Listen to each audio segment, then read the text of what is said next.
Everyone আসসালামু আলাইকুম। আজকে নিয়ে আসলাম বাইকটা মাস্টার সার্ভিস করতে। অনেক দিন যাবত বাইকটা মাস্টার সার্ভিস করা হয় না, সো আজকে দেখেন কি অবস্থা হয়ে আছে। অনেক দিন, প্রায় 7-8 মাস হয়ে গেছে মাস্টার সার্ভিস করাই না, তারও বেশি হবে মনে হয়। কি অবস্থা হয়ে আছে আমার বাইকের। এখন খুলতেছি কার্বোরেটরটা খুইলা একটা লাগাইয়া মাইলেজটা টেস্ট দেওয়ার জন্য, কেমন মাইলেজ দিতেছে আর সার্ভিস করার পর কেমন দেয়। অনেকক্ষণ ধরে আমরা দুইজন চেষ্টা করলাম, কিন্তু কার্বোরেটরের যে লাইনটা খুলতে হবে এবং ওই অয়েলের যে পটটাই দিব, ওই পটটা যে লাগাবো ওইটা খুঁজে পাইতেছি না। তারপর বললাম ভাই দরকার নাই, চলেন ভিতরে যাই। বাইকটা নিয়ে তারপর আমরা দুজনে ভিতরে চলে আসলাম। অ্যান্ড এখন যেখানে ভিতর সাইডে বাইকটা উঠাইয়া সার্ভিস করব, ওইটার ভিতরে উঠাইতেছে। মানে অনেকক্ষণ ধরে চেষ্টা করছি, কিন্তু এমন ভিতরের সাইডে লাগানো যেটা খোলা সম্ভব না বাইক কার্বোরেটর লাগানো অবস্থায়। এখন দেখি খুইলা তারপর ব্যাপারটা দেখতেছি কি হয়েছিল আসলে। এরপর ভাই টুলসগুলো নিতেছিল, এক এক সিরিয়ালে সাজানো। আমি দেখতেছিলাম যেভাবে সাজাই রাখে, অনেকে আবার একটা বোর্ডের সাথে কিছু ঝুলাইয়া রাখা তারপরে টুলস রাখে, আর এরা এইভাবে সাজাই রাখছে। যাই হোক, যে যেভাবে রাখে, যার যেভাবে মানে অ্যারেঞ্জমেন্ট করা থাকে, সাজানো থাকে, সে ওই রকম রাখে। এরপর টুলসগুলো নিয়ে চলে আসলো। আর এখন আমার করবে, কি বলে, এয়ার ফিল্টার খুলবে। এয়ার ফিল্টার খোলা শুরু করে দিছে। মাঝখানে আবার ভাইয়ের ফোন আসছে, পরে আমি ভিডিও অফ করে আমি খুলছি এয়ার ফিল্টার। আর দেখেন এয়ার ফিল্টারে কিছুদিন আগে মাত্র লাগাইছি, তার মধ্যে ঢাকার শহরে এত ধুলাবালি যে সব জায়গায় ধুলাবালিতে ভরে গেছে। এরপরে এয়ার ফিল্টার ক্লিন করার পরে এখন আবার ফুয়েল ট্যাঙ্ক খুলতেছি আমরা।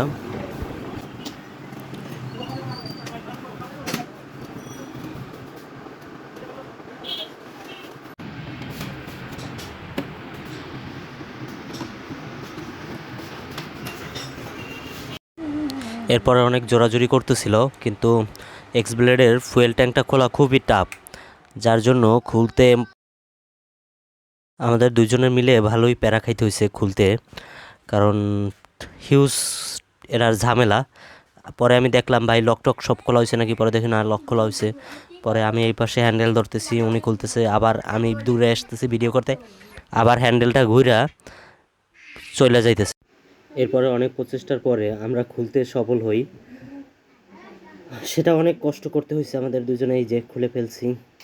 আর দেখেন ভিতরের অবস্থা কি হয়ে আছে, পুরা মনে করেন ধুলে ভরে গেছে। এরপর ব্যাটারিটা খুলে নিয়ে আসছে, আমি ভাবছি ব্যাটারিটা ভোল্টেজ চেক করবে, বাট ভোল্টেজ চেক না কইরা এখানে দিছে চার্জে, এবং চার্জে দিয়ে আমার ব্যাটারিটার 12টা বাজাই ফেলেছে। দেখেন কি সুন্দর আমার ব্যাটারিটা, 1.5 বছর যাবত আমাকে কোনো প্যারা ছাড়া সাপোর্ট দিতেছে। এই ব্যাটারিটা আমার দেখা এই শেষ ভালো। তারপরে এটাকে পুরো বুস্টার মোডে 3 থেকে 3.5 ঘন্টা চার্জ দিছে। চার্জ দেওয়ার পর ব্যাটারিটা ফুলে ওঠে, যেহেতু এটা ব্যাটারি মানে লিকুইড ব্যাটারি না, সো এই জন্য ওভার চার্জের কারণে ব্যাটারিটা ফুলে যায় এবং আমার ব্যাটারিটা শেষ হয়ে যায়। পরবর্তীতে অনেক একটা ব্যাটারি দিছে, কিন্তু সে ব্যাটারিটা আমার আবার রিটার্ন দিতে হবে। যাই হোক, দেখি এখন ঢাকায় ব্যাক করব। ওই যে ব্যাটারিটা দেখতেছেন, ওই ব্যাটারিটা এখন আমার বাইকে লাগানো আছে। যাই হোক, ব্যাটারির চ্যাপ্টার বাদ, এরপর আবার ওই সার্ভিসের চ্যাপ্টার আসি। এরপর হাওয়া দিয়ে বাইকটা ক্লিন করা হইতেছে। অ্যান্ড দেখেন কি পরিমাণ ধুলা উঠতেছে, ক্যামেরায় অত ভালো দেখা যায় না, বাট হিউজ ধুলা ছিল। ঢাকা শহরে মনে করেন একবার সার্ভিস করে 15 দিন পর করলেই ভইরা যায়। আর এই হচ্ছে প্লাগটা একটু হালকা ময়লা হয়েছে, কারণ কিছুদিন আগে আমি প্লাগ লাগাইছি, সো বেশি ময়লা হয় নাই, একদম নতুনের মতোই আছে।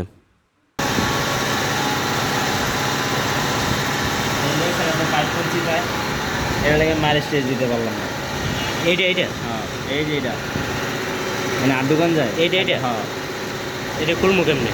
এটাই তো দোকানদার তো জানাই না।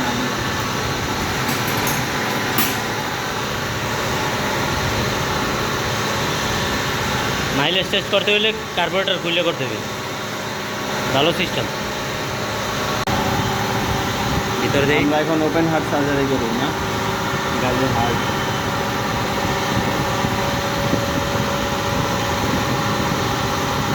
ভিতরে ময়লা। আর কার্বোরেটর আউটার সাইডটা ক্লিন করা হইতেছে, প্রচুর পরিমাণ ময়লা ছিল, তাই আউটার সাইডটা ক্লিন করতেছে। আপনারা তো দেখলেনই কী পরিমাণ ময়লা ছিল। আসলে অনেক দিন 7-8 মাস হয়ে গেছে যেহেতু মাস্টার সার্ভিস করি না, সো হিউজ পরিমাণে ময়লা হয়েছে। এই জন্য ভালোই ময়লাগুলো ক্লিন করতেছে। আর দেখেন নিচে কী পরিমাণ ময়লা জমছে। এবার বাতাস দিয়া ক্লিন করা ময়লাগুলো উড়াই দিতেছিল, যেগুলো মানে ব্রাশে যাইতেছিল না ওইগুলা। আর এখন খুলবে ভিতরের সাইডে খুলে দেখি কী পরিমাণ ময়লা হয়েছে। এখানে তো দেখা যাইতেছে মোটামুটি ভালোই মনে হয় ময়লা হয়েছে। পিস্টন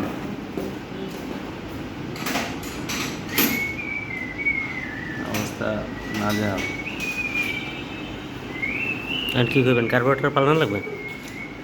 পাল্টালে তো মাইলেজটা একটু ভালো হইতো।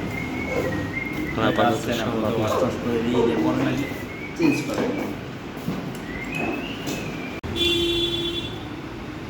ভিতরে মোটামুটি ভালোই ময়লা আছে। লাল লাল ওইগুলো কি ময়লা সব? তার মানে আপনার টাঙ্কিটা ময়লা আছে, আবার টাঙ্কিও ক্লিন করতে হবে। তো ট্যাঙ্কি তো ক্লিন করবেন, ট্যাঙ্কি ক্লিন করছি প্রায় 1 বছর হয়ে গেছে। 1 বছর এর ভিতরে হাত দেন না। 1 বছর কম হইবে, 6-7 মাস হয়েছে ট্যাঙ্কি ক্লিন করছে। আর কার্বোরেটর ওয়াশ করছিলাম মনে হয় গত ফেব্রুয়ারি বা মার্চে, এরকম ফেব্রুয়ারিতে মনে হয়। কার্বোরেটর ক্লিন করা হয়ে গেছে। এখন আমি ঘুরে ঘুরে দেখতেছি আসলে কোন পাশে ময়লা আছে। আর এই পাশের ময়লাটা, এটা নাকি থাকলে সমস্যা হয় না। এটা কোন সাইডের যেন ময়লা, এটা থাকলে নাকি সমস্যা না। আমি জিজ্ঞাসা করে নিছি যে ভাই এই পাশে তো ময়লা আছে, এগুলো সমস্যা হবে কি না। আর এখন আবার সেট আপ করা হইতেছে কার্বোরেটর। এখন এই পিস্টনটা নাকি চেঞ্জ করা লাগবে, নাহলে আমি ভালো মাইলেজ পাবো না, এটা বললো। এখন ওনাদের কাছে পিস্টনটা ছিল না, পরবর্তীতে আবার খুলে লাগাইতে হবে।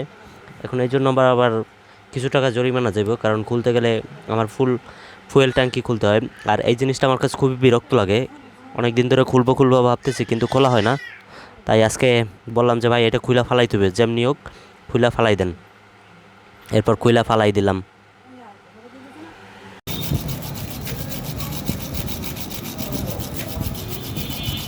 আমার মতো যারা অলস তাকেও স্পানার এরকম হয়েছে না।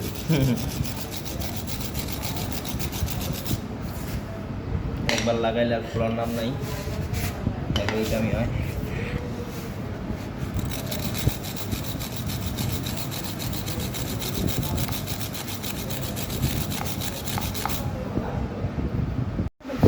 এরপর আবার ওইটা ঘষে টষে গ্রিস ট্রিস দিয়া তারপর লাগাই দিলাম। এই দেখেন কী পরিমাণ গ্রিস দিয়ে দিছে। এগুলো যদিও ওয়াশ পানি মারলে গ্রিসগুলো ধুয়ে যাবে, বাইরে যেগুলো আছে ওইগুলো। আর এই দিকটাও মোটামুটি কার্বোরেটর লাগানো শেষ। এরপর আবার ক্লাস কেবল অ্যান্ড থ্রোটল কেবলে গিয়ার অয়েল দিয়া করতেছে, ইজি করে দিতেছে। এখানে ক্লাস কেবলটা খুলে রাখছে।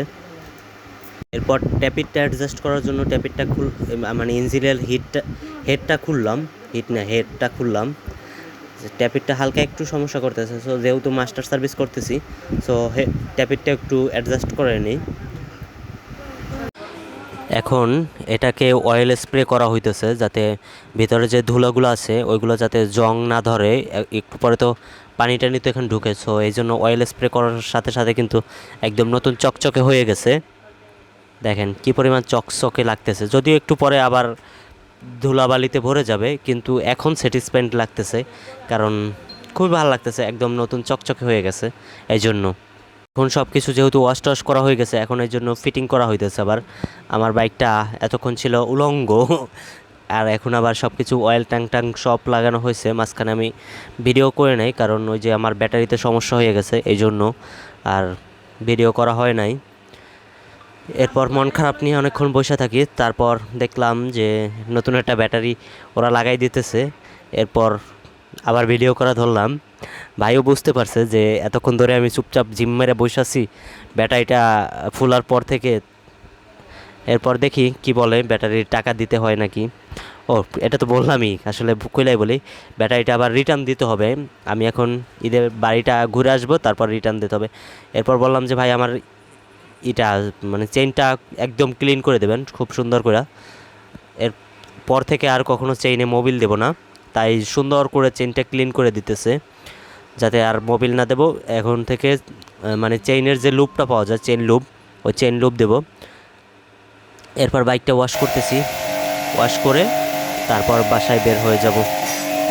এখন পুরো বাইকটা পানি মারা হইতেছে, এরপর ফোম মারলো। ফোম মারার পর ভাই সুন্দর কইরা ঘষা ঘষা ঘষা ঘষা অনেকক্ষণ সময় নিয়ে আর সব জিনিস ঘষা ঘষা একদম ক্লিন করলো। আর আমি দাঁড়াই দাঁড়িয়ে দেখলাম, যদিও আমার মন খারাপ ব্যাটারিটার জন্য। আর অলরেডি রাত্রেও 12টা প্লাস বেজে গেছে, জন্য আরও মন খারাপ যে কখন যে ঘুমাবো, আবার কালকে সকালে কাজেও তো বের হতে হবে। সো এই জন্য একটু তাড়াহুড়া করে বের হইতেছি। মন খারাপ নিয়ে দাঁড়াই আছি ব্যাটারিটার জন্য। মাস্টার সার্ভিস শেষ হইল, এখন বাসার দিকে যাব। এদিকে ব্যাটারিটারে দিছে ফাড়াইয়া। এখন দেখি কালকে এসে ওগুলো কথা কই। আপাতত দোকানের মালিক আছে, এই জন্য কিছু কইলাম না, পরে ওরে ঝাড়বো। এখন কালকে এসে দেখি ব্যাটারি বলতেছে ফেরত দিয়ে যাবো। আমার ব্যাটারি তো ভালো ছিল, আমার ব্যাটারি তো আর আমি ওরে বলি নাই চার্জ দিতে। দেখি কালকে কি করে। আসি কালকে আইসা জিজ্ঞাসা করবেন যে ভাই ব্যাটারি কি আসলে কি ফেরত দেওয়া লাগবো, তাহলে আপনি আমার জরিমানা দেন।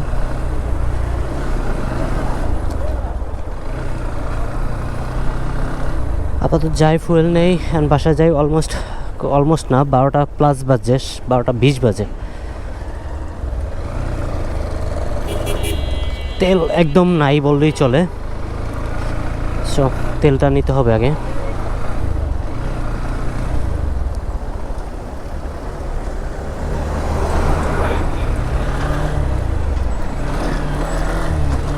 আর আজকের ভিডিওটা এখানেই শেষ করে দিই। আমি বাসা যাব, খাওয়া দাওয়া করবো, ফ্রেশ হবো, ঘুমাবো।